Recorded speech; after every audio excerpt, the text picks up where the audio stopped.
You ready? So, everybody, we're on now, and so I was just telling you about my friend Jim Garrett, and so without any more talk, let's welcome Mr. Jim Garrett to talk to us about entrepreneurship using SoapBox.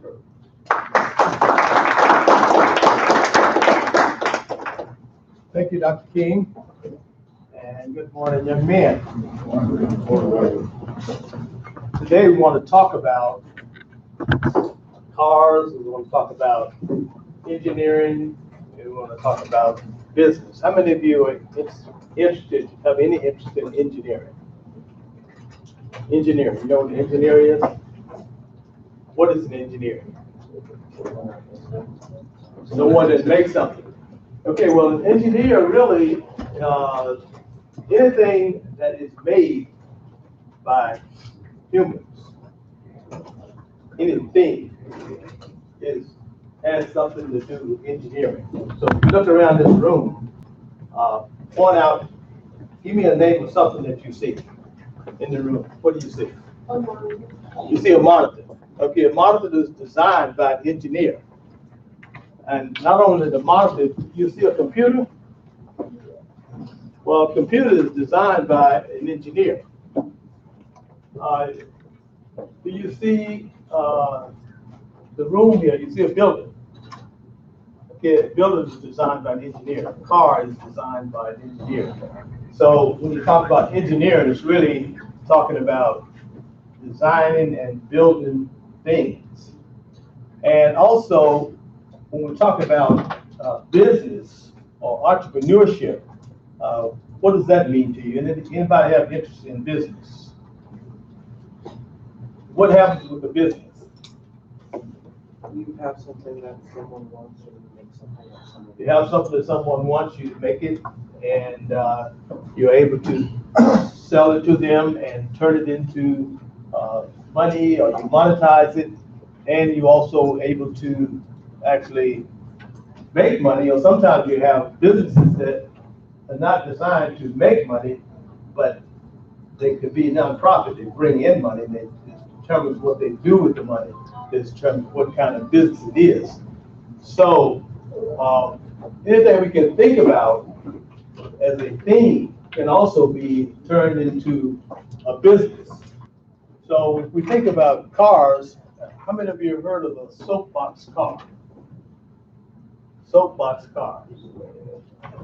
Okay, well, SoapBox cars is really something that's made by, generally made by kids, children. It starts around 8 years old and on up to 18. Sometimes it's made by men. I mean, there are SoapBox cars that made by men, and we're going to just kind of flip through these things a little bit. But back in the 30s, there was a journalist that wrote an article about SoapBox cars, and so they started. Young boys started building SoapBox cars out of cardboard boxes, and then they would have SoapBox races. So a SoapBox car is generally designed so that it runs without an engine.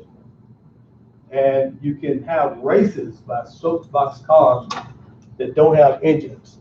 Let's look at another. So we see these races here. What happens then, they have what we call SoapBox car races. And so individuals will design SoapBox cars, individuals such as yourself. And how can you race if you don't have an engine in a car? How would you be able to do that? By kinetic energy. Kinetic energy. And that means what? Energy in motion. Yes, okay. Some kind of pedal energy, mechanical energy. It could have mechanical energy, but in this sense, we're not going to use mechanical energy. We're not going to use man-made energy. What kind of energy? Going downhill. So really, it's running by gravity. And so kinetic energy of gravity. And so if you have an incline and two people if I have a car on the hill, top of the hill, and you have a car, and we both get on this car, it would be something like skiing, or there's another form that do in the Olympics. I guess it's, what do they call that? What do you call it? Sledding, bobsledding. Yes. So those are sports that run on gravity. And so when you're running on gravity, everybody kind of has the same playing field in general. But what makes the difference is the design of your system and also how you operate. So we have a SoapBox car. I think we're going to have I don't know if that video is going to play.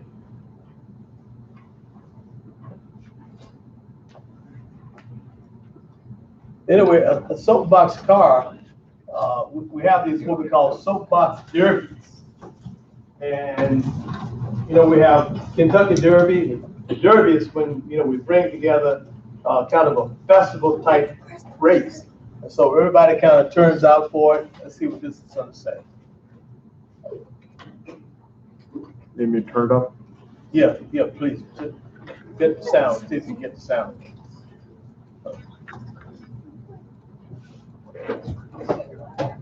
That's not working. This is just going to give you a little clip of what a SoapBox, what happened to a SoapBox derby. Okay, there we go. You need to know. There are 500 kids here today competing for the World Championship. They come from around the world. New Zealand, Germany, Japan, Canada, and across the U.S. 6,000 races, 600 races to compete here for the World. We need a little bit more sound.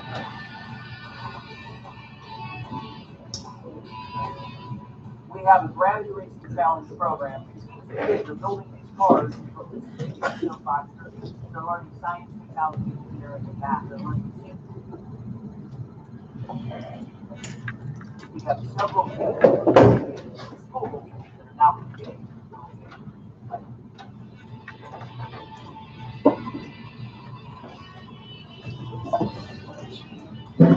Sorry, that's the last we're getting it. So you get the idea.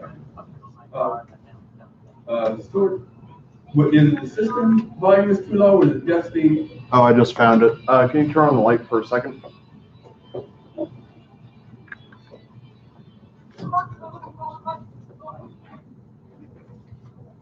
All right. All right.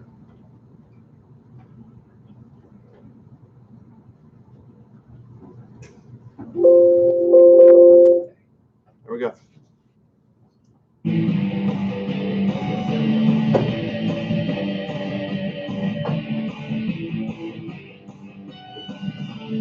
There are 500 kids here today competing for the World Championship. They come from around the world.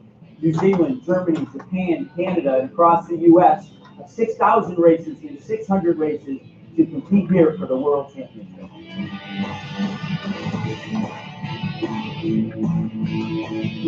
We have a gravity racing challenge program. Teams of kids are building these cars and participating in SoapBox Derby. They're learning science, technology, engineering, and math. They're learning team building in groups of 5 to 10 kids. So today, we have several kids that participated from schools that are now competing for the World Championship title.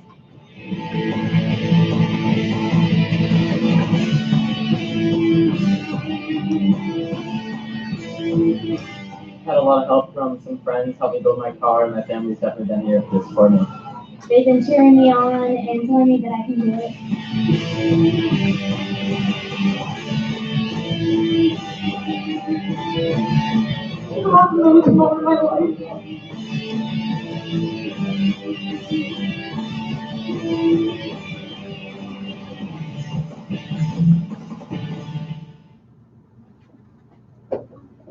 Okay. So that was like the world championship of SoapBox racing. They have local championships. This SoapBox races in Washington, D.C., and right in this area, where kids, young boys, young girls, they design and build soapbox cars and they enter into races. And so when we talk about a soapbox car, it seems like, you know, something simple, but you can see how those are very sophisticated soapbox cars. But it really started out, let's just move on to the next, started out more of, let's go a little bit further and then I'm gonna come back to this. Just really a box. And when they first really started building soapbox cars, they would kind of just use it as like a cardboard box. But this is, what you see here is built, you know, kind of out of this wood. But when you look at the design of this car and you saw the design of those in the races, what do you see is different? Yes. The ones in the races had an aerodynamic design. Absolutely, absolutely. And what's not so aerodynamic about this?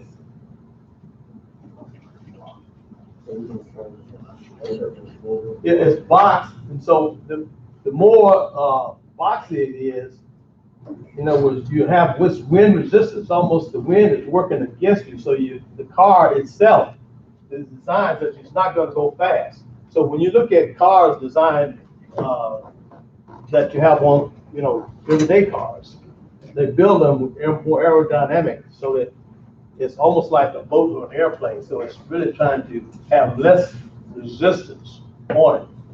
So this is kind of a rudimentary design. And let's go to the next one to see what. Now this one is also a very simple design, which shows you that it can range in terms of how these cars are built, all the way from very simple to very sophisticated. Now, what do you think is used to steer this car from one, in terms of direction? What do you see that helps to steer the car? The rope. So he pulls the rope this way and it's going to go that way. Pulls the rope that way, it's going to go that way. So that's a very simplistic process. Let's look at the next one. So this is a very simple design. You can see it's planks put together, and almost anybody can make this car. Let's look at it as we look at the other top view here. Very simple, just, you know, wood that you could go to the lumberyard and buy, or you could go to Home Depot and buy that, and you could actually make the car, and you can buy wheels and the whole bit, the axle.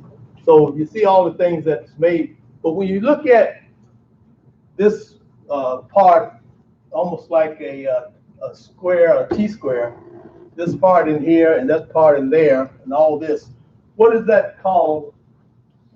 What is that called, the car? The rear? It's kind of like the chassis, which really is kind of like the frame or the structure, like human. It's like a human skeleton of the car, and then that's the very basic. And then you have, once you have the chassis, you build around that. Let's look at the next one. So this is kind of a side version, and that's the top version, and that kind of shows us that how simple that is. Let's look at the next, and then see if we break that into pieces. You know, we got everything is just a box or a square piece. That's piece there, piece there, piece there. These are common pieces of wood that anyone can make or put together. So you could build a soapbox car very easily, and so as you start simple, it keeps building up and building up and building up. Let's look at the next one. So these are kind of like, those are very simple designs where individuals have a very simple basic car and they built it up so that they can race. Let's look at, now this one, what do you see there when you look at that, these wheels? Yes, sir. It's better, but what we see here really is kind of these are the front wheels, and this is the steering mechanism. Can you imagine how that works?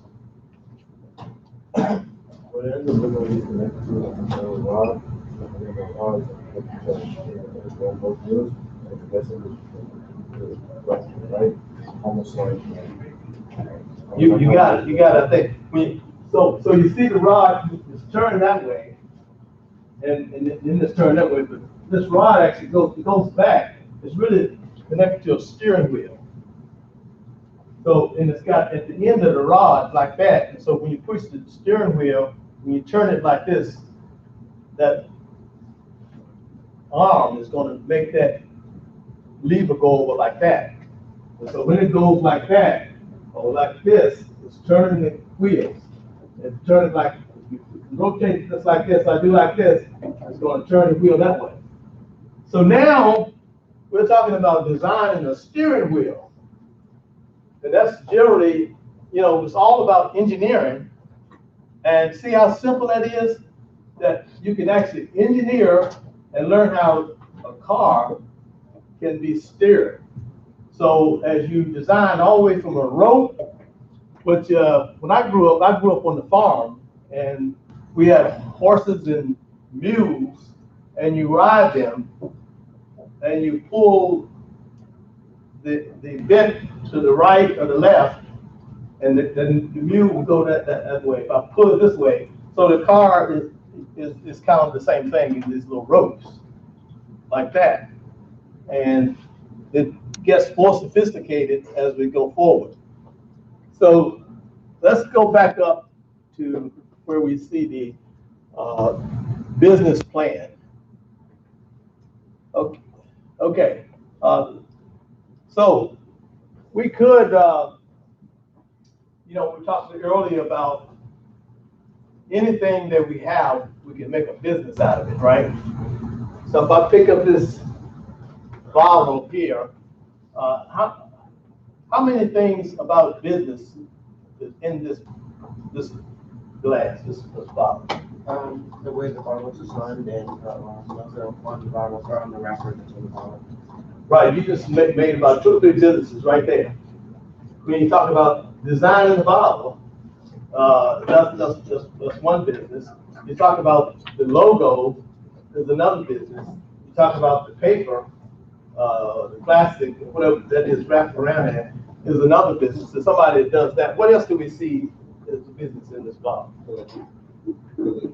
Light, that's right, the actual liquid. And in the liquid itself, there's about 4 or 5 businesses in the liquid, right? Because you got sugar, you got some kind of electrolytes. This is a smart guy right here, man, I tell you. He's talking about kinetic energy, electrolytes. Wow. So there's going to be the cap to the bottle. There's all kinds of businesses in that bottle. Oh, and also the QR code too. Oh, absolutely. Yeah, that has to do with computers. And of course, the bottle is made of plastic. And then when we talk about plastic, there's all kinds of chemicals and things that come together, to make plastic. So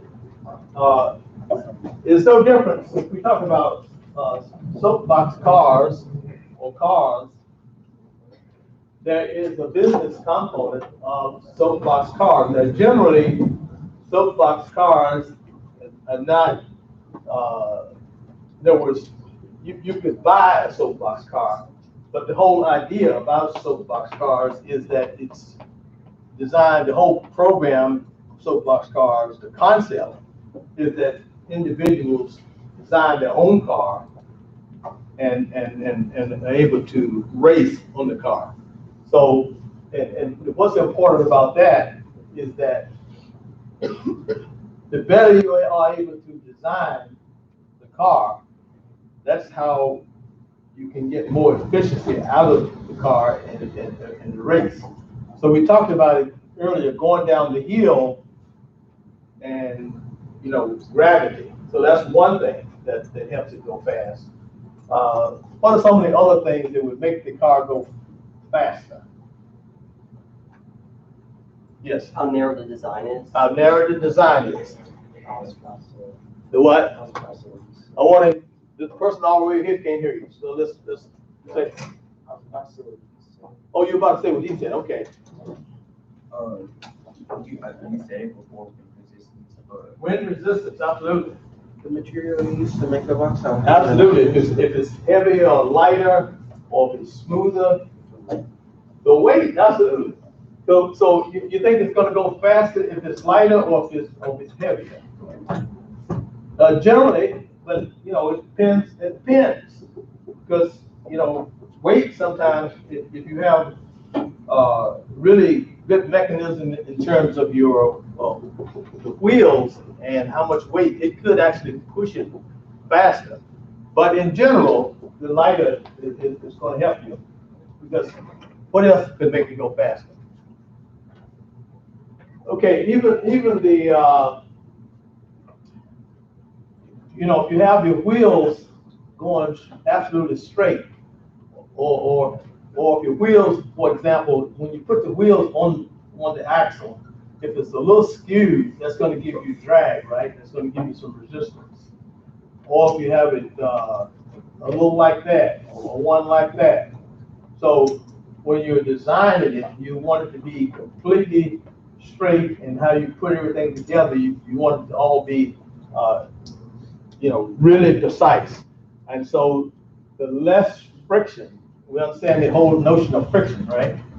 So the less friction we have, the less resistance we have, the more efficient we're going to be. And that applies in many, many things of life. The less friction we have, the more better things run smoothly. Even in our relations with people, right? The less friction we have, the more, the better life will be. So this is, so when we talk about business, we talked about anything can be a business. So the first thing we need to think about when we think about a business, we want to think about what? What's the first thing we want to think about? The business plan. Business plan. Right after the plan, what are we going to be planning about? What are we going to make? What are we going to sell? So we get up to here. We really starts out with a product. Now, it doesn't necessarily have to be a product. It could be a service. In other words, the difference between a product and service. What would be that difference? I'm gonna let somebody else answer. You answered last time.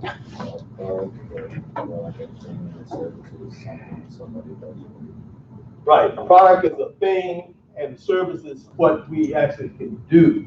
So computer programming, for example, would be a service business if we're gonna provide service. But even that, it could end up with products coming out of the service. So you can have a business where you have a service of developing computer programs, developing apps, or developing various inputs for a product. And in that product, could be something like an app, for example, could be the product. Facebook is run because of design, computer design, but the product is really what people are able to do with it. But generally we think about products, a lot of times we think about a physical thing that we can see. So in this case, if we're talking about the business plan for SoapBox cars, then what is our product? The SoapBox car, the car. And so then if we're going to build a business, and if all of us in this room are going to be part of this business, then we will want to say, well, we probably need a business plan, and this business plan, we're first going to think about, well, what is the product? And then if we want SoapBox cars, then we have to think about how are we going to design the cars? And so then what we would do is that we may have 4 or 5 individuals working on the design of the car. Or you might want to design your own car, or we might have a design competition of the cars, and each one of us could design competition, and then we would look at which one is more efficient, and how would we determine the best design of a car? How would we determine that? What would be some of the things that we would know that we could prove that this one car is better designed than the other? Test it, absolutely. And how would we test it? Like, I guess, like, because it's a SoapBox part of the graphics, you sit down and build. Absolutely. So the way we find out how well it's designed is by testing it. So we can test it, but we also could have a computer program that could model the design and test it before we even build it. Because we're going to say, well, we're going to make sure that they have, good resistance. We're going to have less resistance, low resistance. We're going to have less weight. We're going to have materials that are more aerodynamic. Design also would be more aerodynamically designed. So we could do all those things on the testing. And even when people design airplanes or cars, they have tests on the computer that will simulate the wind resistance, will simulate all these things, simulate the efficiency of the wheels turning. And then as we design cars as well, we have wind tunnels that flow over them. Same thing happens with airplanes, with ships. We have hydrodynamic where we put the boat or items in the water, and the water is flowing and less resistance, so we can compute all that.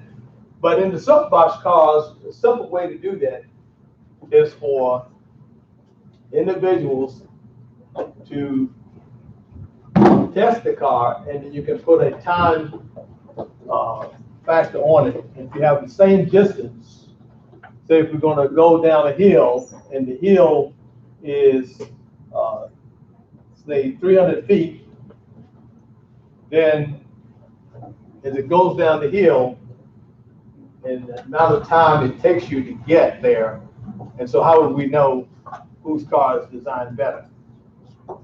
When we go 300 feet. It's shorter the time. And 300 feet equals how many yards? Was that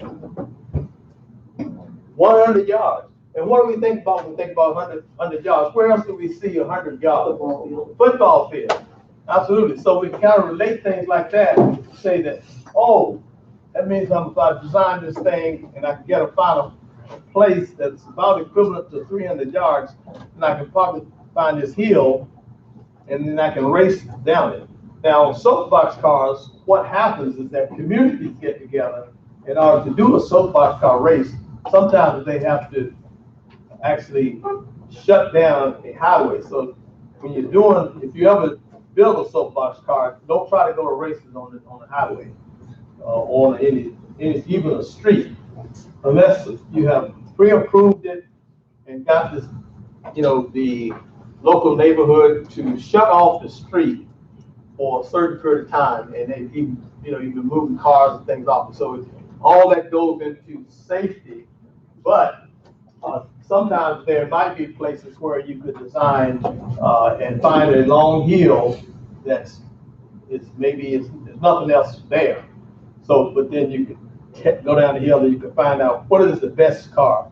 So that's when we were actually designing this SoapBox car. That's what we want to do.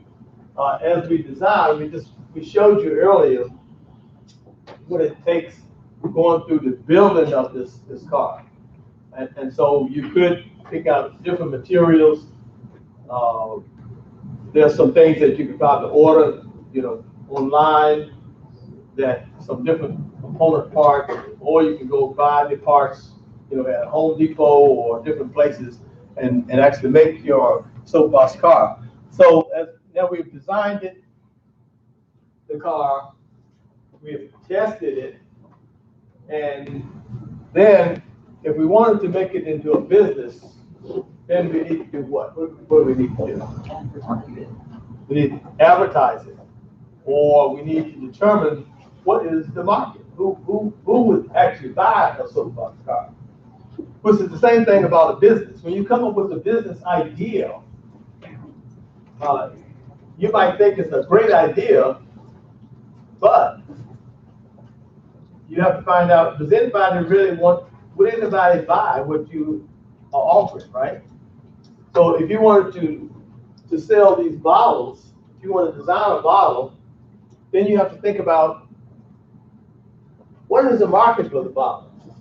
You know, what's the competition? There's so many people doing this already, and what is it going to cost to enter into this? I mean, how would I actually enter into the market, and how would I be better or able to compete with what is already there?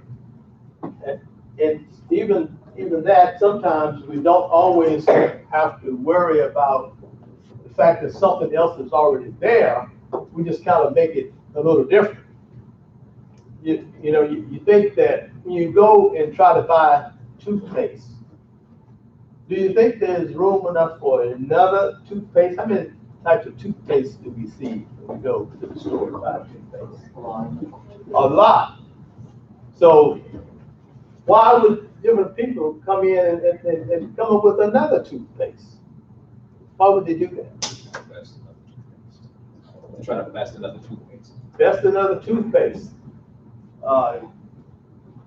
Or sometimes the same company might have several different types of toothpaste.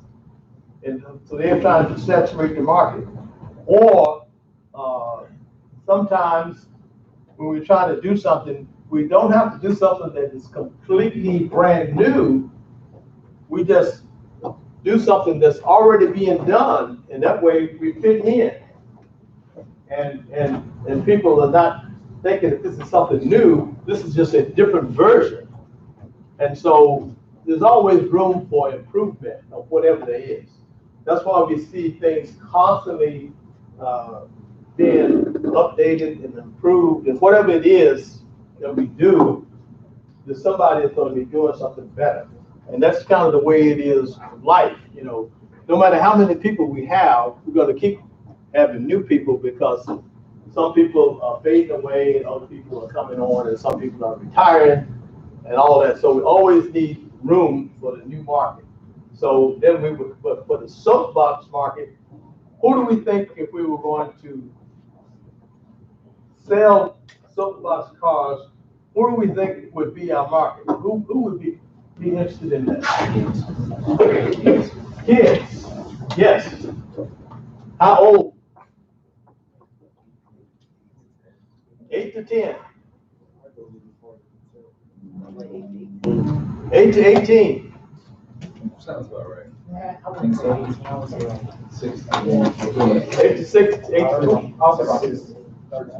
Well, it's all right, because if you go on YouTube, you know, like Dr. King was talking about it, you can look up soapbox cars, and there are actually grown men that build soapbox cars and race them. And one of the things that is involved here is that they really get into sophisticated engineering. So it's really a game, it's a sport, it's fun. At the same time, when you know, the more sophisticated you get, and even why grown men are interested in this, they really are talking about, I can design a soapbox car that's better than your soapbox car. And so they then get into very sophisticated engineering, mathematics, the whole bit, the whole, you all talked about STEM a lot. So this fits right into STEM. You know, So it's all about the science of the design and how it fits into the aerodynamics, the wind and all of that, the technology of it, the engineering, the mathematics, all of this goes into SoapBox. Which, so there are a lot of things like that. At one time we thought that video games was just for kids. That was like kids did video games. Young boys, young girls, mostly a lot of young boys, probably more into it than young girls, but all kids are into video games one way or the other, and they're all phases of video games. But video games, we also have, especially a lot of young men competing in video games. And so when we look at the market, but primarily, you're right, though, SoapBox cars generally would be maybe from probably 8 to 18, something like that, would probably be the mass market for SoapBox cars. So that would be kind of, and then you'd have to look at what else would you want to look at about SoapBox cars they would consider, rather than just the age limit? Or would you want to think about where people are located? I was gonna say how much it costs to make a car. Cost, yeah, because if you design a SoapBox car, and you're going to sell it, you're going to have to think about, well, what demographic would be interested in buying a SoapBox car? So that's all these kind of things go into it. So when you're talking about your plan, whenever you're thinking about a business, you want to think about these things that go into the plan. So you need to go into what is your product, where you're going to design it, how you're going to build it, and then what's the market. So let's look at this again. So as we go back through, we're just going to kind of flip slowly through these. We can go to the next. This is a very simple part, and that doesn't quite do all those things that we wanted to do. Let's look at some more. This is a little bit more sophisticated. Let's go look, and this kind of gives us in terms of how we actually can build it and how we make it. Keeps going, and that kind of breaks it down into components. We got the wheels, and we got the axles, and we got how do we actually fasten the axle, to the wheel. To the board here. Then we would, after we finish that, we would have a little thing here where we connect this, and we'd have a little bolt in there that can turn the front wheel, make that go right. And then, of course, we could put a cushion on there about these little seat pillows that are stored, and put that and make it to the back. So this is a very simple thing that we could do. And of course, if we were very sophisticated, we could get all of that, but now we're getting into big money. So let's just go on. So if we look at the business plan, we talked about the fact that we've designed the product. We looked at building the product and the marketing of the product. Mr. Garrett, can I jump in for a second? Yes. Can we go back to the other slide? The one before this? Yeah, now look at, wait, go back. This, look at this. Looks pretty simple, doesn't it? Yes. Now, and it looks like anybody can do it anytime, right? You got the one before that. When you looked at that one just now, did you think all this stuff went into it? You didn't really think about that stuff, did you? You just kind of looked at it and said, this is kind of simple, almost anybody could do it. But look at all the stuff went into it. Yeah. Can you go back to one before that? So someone is engineering this, or think about this, how long it's going to be, how high it's going to be, what the dimensions are. Can you go back to one before that? And they're looking down on it. So now someone is engineering all that. They're thinking about all the details that go into it, just to get to something. Can you go all to the back? All the way back. No, Forward? Yeah, forward. Just to get something like this. So people have to think about the details. That's what an engineer is going to do. And at the end of it, it's really, really, it might seem really, really simple. And people might want to buy this because they think it's easy. But the engineer had to think through all those details. And if you miss a detail, it doesn't come out right. If you're the engineer and you miss a detail, it doesn't come out right.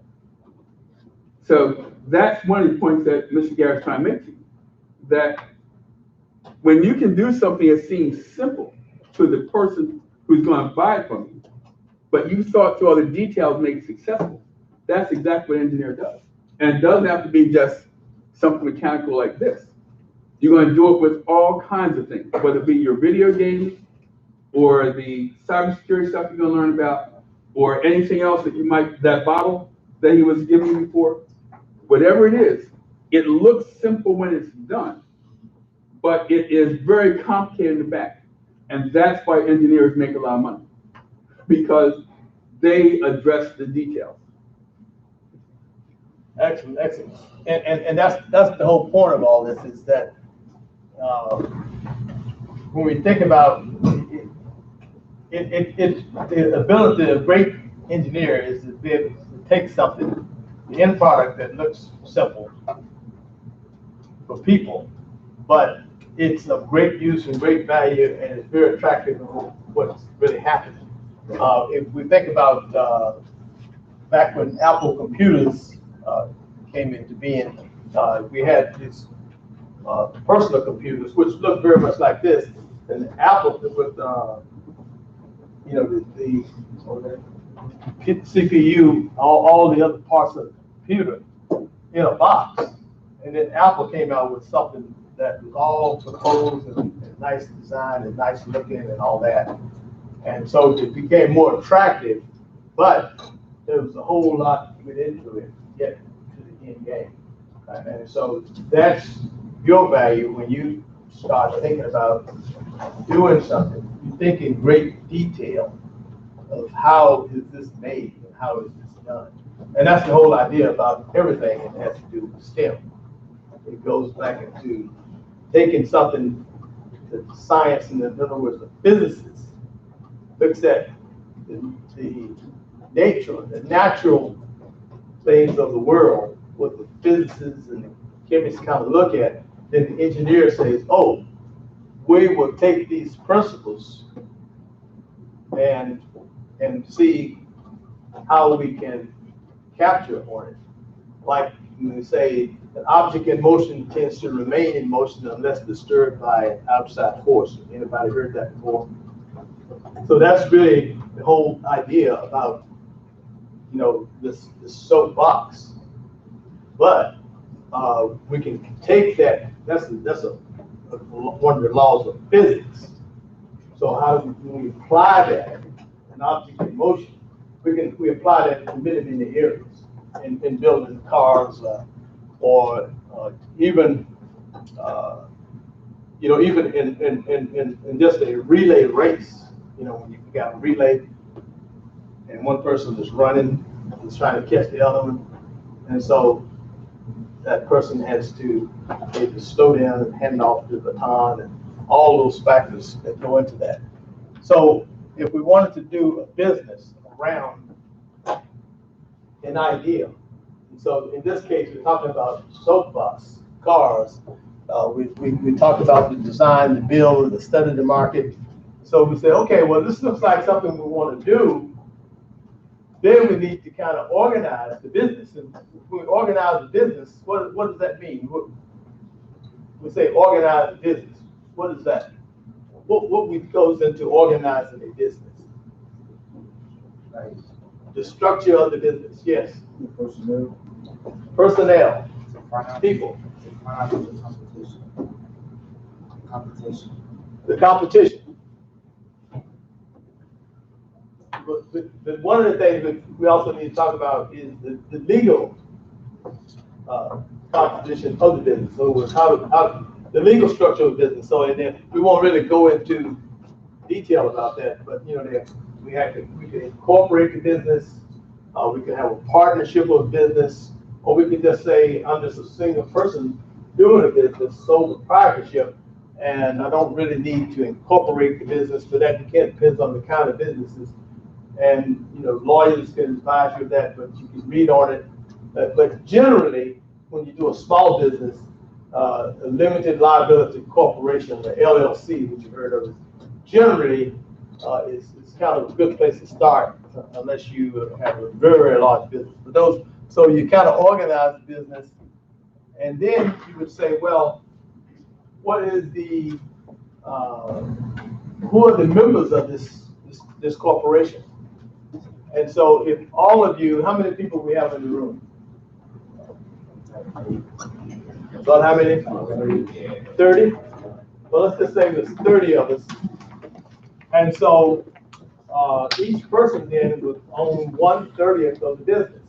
So which would be roughly 3%, a little bit more than 3% of the business. And so if you had then 100 shares, then each person, or if you have, say, 1,000 shares of the business, then each person would have, you know, 30 shares, or like 3%, for example. So that would be the composition of the business, and then you break it down into stocks and all that, and that gets all into the details of that. So, and we talked about who might our customers be, and so we would, once we talked about the market, then we get into a little bit more detail about who specifically do we want to start out with customers and how we're going to get to the customers. And we're going to advertise this on the internet. We're going to send flyers out, or we're going to talk about it with word of mouth and all those things about what are we going to do about that. And then, once we do that, we just, you know, price it, put a price on it, and that price has to cover what? Cover our costs.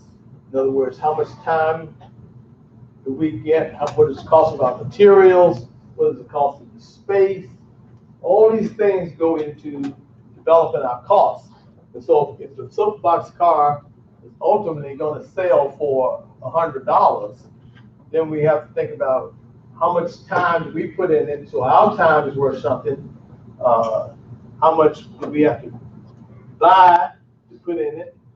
So if our time and our costs in terms of buying it, and we may have had to hire some other people to pay them to do things, say that cost might end up being $75. And if we sell it for $100, then how much money do we make? We make $25 per car. So we can say, well, we probably maybe we want to make more than $25 a car. So we'd have to go back through that and figure out all those things. If we want to, or we could say, if it costs us $75, we'd sell it for, you know, $150. But then we'd have to think about what is that overpricing, and what is the market going to bear? So all those things go into trying to make a business, and then we just kind of start selling the business. Now, I grew up on a farm. I told you that before, but we also raised tomatoes, and corn, and string beans, watermelons, all these kind of things we raised on the farm. So on Saturday morning, we'd load those things up in the car, and then we would go into the city, in the neighborhoods, and open up our trunk, and then get a little basket and go to the door and knock on the door and say, how about some nice red tomatoes today? Would you like to buy some tomatoes? So that was kind of a form of selling that's not much done today in terms of actually going door to door. I mean, there are some people still go door to door to do things, especially if they want to, work on your yard and things like that. But so selling is a way of understanding what people's needs are and how can you describe what you're doing so that it might be attractive to somebody else that wants to buy it. So do we have any questions? About, yes, sir. How do you determine something's overpriced? How do you determine something overpriced? What would that be? I would look at the quality of the product, Quality of the product, what, Whether people are buying here or not. right. In other words, it kind of determines it's overpriced if you, let's say you were able to, set up a stand at Alpha Street Baptist Church, you know, outside there, and you were gonna be selling, I don't know, what would be a good product that you think you could sell? Bibles, okay? So if you were set up outside of the church and you had Bibles, and people would want to buy the Bible, and if you had a little Bible, you know, like this size, and if you said, this Bible is $1, you think that'd be you think you'd get a lot of people to buy that? Now, if you said this Bible is about this size, about like that, it's $15. What do you think?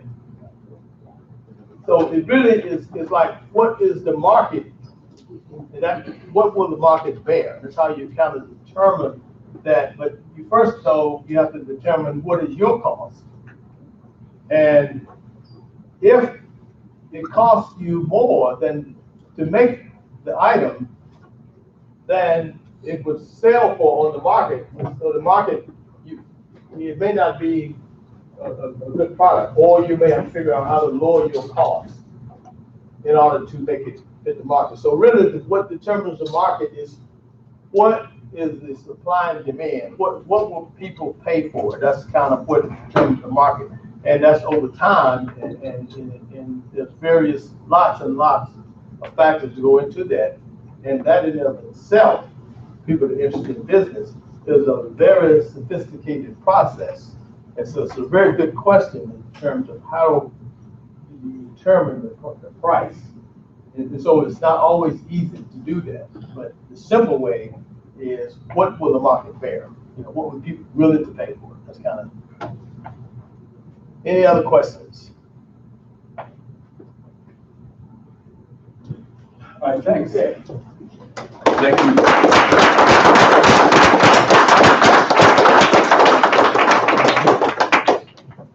Let's go over some of the stuff you told me. Tell me again what engineer does. What's an engineer do? They create or make something. They make something. And they just make something to be making something, or is there a purpose for the making? Provide service or product to the people. They're trying to make something that solves a problem. Whatever it is, what they're doing is making something that solves the problem. In the case of these soapbox, it might just be one ride down the street. In the case of a car, it might be transportation to get from one place to another. But engineers create things that solve problems. And there were two types of problem solving that they talked about. One was a physical product, and what was the other type of engineering you might do? Start with an S. It was a service. Okay, so it could be a product, or it could be a service.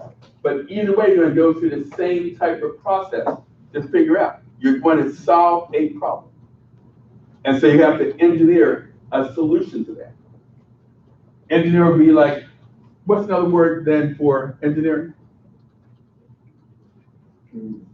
Creating, developing, right. Designing, all that kind of stuff is what you do as an engineer. So you're going to be making things, and if you're just if you're employing a company and all you do is think about stuff and help make stuff, that's great. But if you're an entrepreneur, what's the next step after you make it? No, before you get there. If you're an entrepreneur who just engineered stuff, so you just made something, what's the next thing you have to do? Sell it. That's the next big thing. Okay? Is that what you said, Owen? No. Okay. So that's what an entrepreneur who is an engineer does. Whether he's creating a physical product or a service He engineers the solution, and then he has to sell it.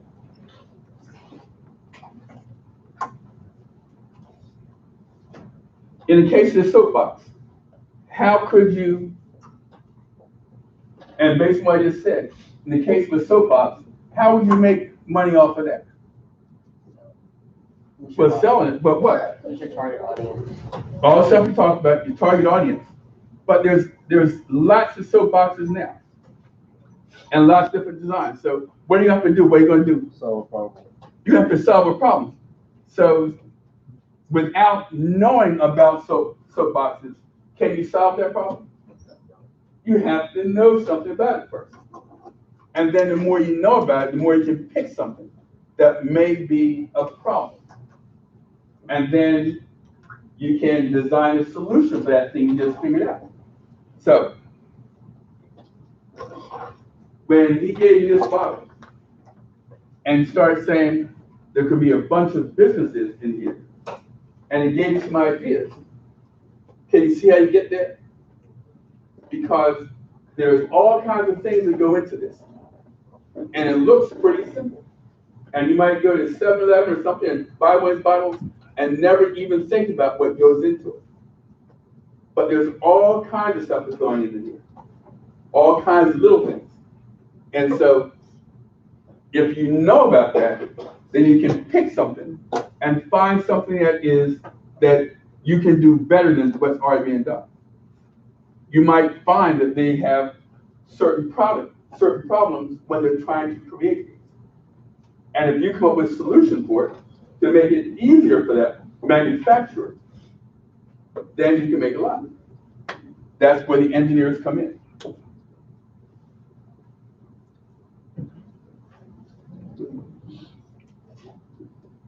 So what he was telling you, that the first thing you're going to do as an engineer is what's the first thing you need if you're going to be an engineer? You gotta have an idea. That's where it's going to start. You're going to have an idea. That idea is probably going to be an idea to solve a problem, but that's where you're going to start. Recognize the problem, say, I got an idea about how to fix it. That's where you start. What's the next thing you're going to do, Chris? What's the next thing you're going to do, Courtney? You gotta make it. So before you make it, what do you have to do? You got to figure out how you can make it. Think, how can I make it? Hey, I got this idea. Now you got to figure out how can I make that? That's where the design is. I got to figure out how I'm going to make this thing. And then what's the next thing? You're going to figure out how you can make it. And then what was the next thing in his business idea they told you? You got the idea, you figured out how you're going to make it, and now what's the next thing you're going to do? Troy? See if it solves the problem. That's going to be in your design. But once you sell it. what's it going to be? What would he say you're going to do next? Who's going to buy it? He wants to know who. Is that what you're saying? Okay. Because I wasn't hearing it quite that way. But yeah, you're going to decide who wants to buy this thing. Now you might start at the very, very beginning with that. So here's the problem, and then say, well, who would buy a solution? But sooner or later, you got to get to who's going to buy this solution. And then what's the last thing you talk about you have to do? You know who's going to buy it, but there's a zillion people there. Is all that toothpaste on the shelf? So what do you have to do then? You have to decide how you're going to get them to buy it from you. There's all these other things out there, and people may want it. Why are they going to choose you over those other people? And that's going to be the end of, that's going to be where you're going to end up. You get an idea, then you got to figure out how you're going to create the idea, decide who you're going to sell it to, or who wants to buy it, and then how to get them to buy it from you. If your product's the same as something else, you want it to be special and have some kind of variety. You want to buy, so you can go to the drugstore and find toothpaste. and there's all these different types of toothpaste. Then you might say, well, I really like menthol toothpaste. So then you look and there's a whole bunch of menthol toothpaste. And then you decide, how are you going to decide between Crest and Colgate and John Doe's menthol toothpaste? There has to be something in there that makes you want to do it. So it might be the labeling, it might be something, but somehow, if you are the manufacturer, you got to find a way to get them to buy it from you. And even if you think you are a unique product, even if you're the first one ever to do this, you still have to get people to buy it from you. Because if it never existed before, and it exists now, maybe nobody wants it. So you create it, you have to get people to want to buy it from you. That's all part of the process. So the entrepreneurship here is doing all those things that Mr. Garrett talked about. You have an idea, you want to have to find out how you can solve a problem, you have to design the solution to that problem. You got to decide who wants to buy this thing, and then you have to say, how am I going to get them to buy it from me? Everybody got that? So that's what we was talking about today. And sometime maybe another meeting will go deeper into his business, because his business was largely creating a bunch of black boxes. But black box in this case means that can't tell you what's inside, but I know I got stuff coming in and stuff coming out, and all the stuff happens in the middle of the magic.